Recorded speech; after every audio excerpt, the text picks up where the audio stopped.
Mes chers compatriotes, le 31 octobre dernier, vous m'avez renouvelé avec une large majorité votre confiance à la tête de notre chère Côte d'Ivoire pour les 5 ans à venir.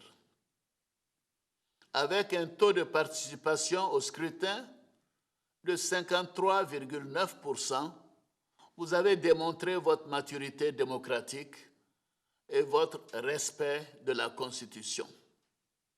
Je voudrais, à ce stade de mon propos, rendre un hommage mérité à tous ceux qui ont contribué à l'effectivité de ces élections. J'ai notamment une pensée pieuse pour feu le Premier ministre Amadou Gon Coulibaly et feu le ministre de l'Administration du Territoire et de la Décentralisation, Sidiki Diakité, qui ont tous deux été des artisans en première ligne dans l'organisation de ces élections. Je voudrais réaffirmer mon engagement à créer les conditions pour la mise en œuvre réussie de notre ambitieux programme de développement intitulé « Une Côte d'Ivoire solidaire » qui place chaque Ivoirienne et chaque Ivoirien au cœur de l'action de l'État. Au cours de ce nouveau mandat, la priorité sera donnée à la consolidation du triptyque paix, sécurité, cohésion, à travers le renforcement de nos institutions, de la justice, de la réconciliation nationale et la culture du vivre ensemble. J'attache du prix au dialogue. C'est l'un des héritages les plus précieux que nous a légué le père de la nation ivoirienne, le président Félix Houphouët-Boigny, à qui je voudrais à nouveau rendre hommage. Afin de consolider la cohésion nationale et la réconciliation politique, j'ai nommé un jeune issu du PDCI-RDA comme ministre en charge de la réconciliation nationale. J'ai aussi instruit le Premier ministre Ahmed Bakayoko de relancer le dialogue politique avec l'opposition et la société civile.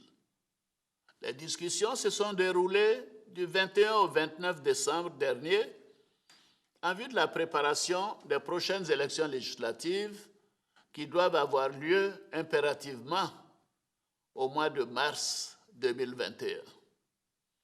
Je salue l'adhésion de toutes les parties concernées à ce processus, qui a enregistré la participation de tous les partis et groupements politiques, ainsi que de la société civile. Je me félicite de la qualité de ce dialogue inclusif et des points de convergence qui se sont dégagés, notamment en ce qui concerne la composition et le bureau des commissions électorales locales, ainsi que les recommandations pour l'apaisement de l'environnement politique. Je note la décision de mettre fin au mot d'ordre des désobéissances civiles, annulant ainsi le CNT et le boycott actif.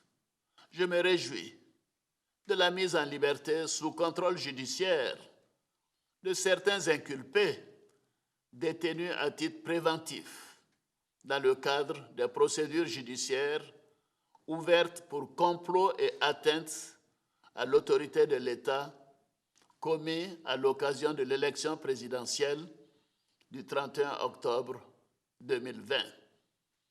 J'ai procédé également à la signature d'un décret accordant une grâce collective à environ 2000 de nos concitoyens condamnés pour des infractions mineures.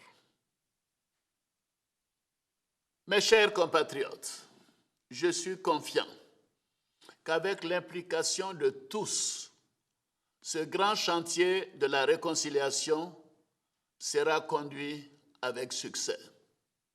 Pour ma part, je ne ménagerai aucun effort pour garantir la paix et la stabilité à nos concitoyens.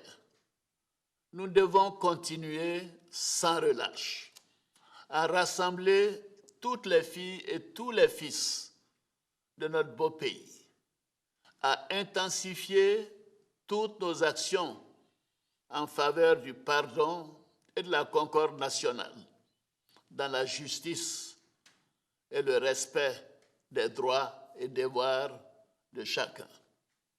Nous devons poursuivre nos efforts en matière de réforme et de gestion pour que la dynamique économique et sociale entamée puisse avoir plus d'impact sur le quotidien de nos concitoyens.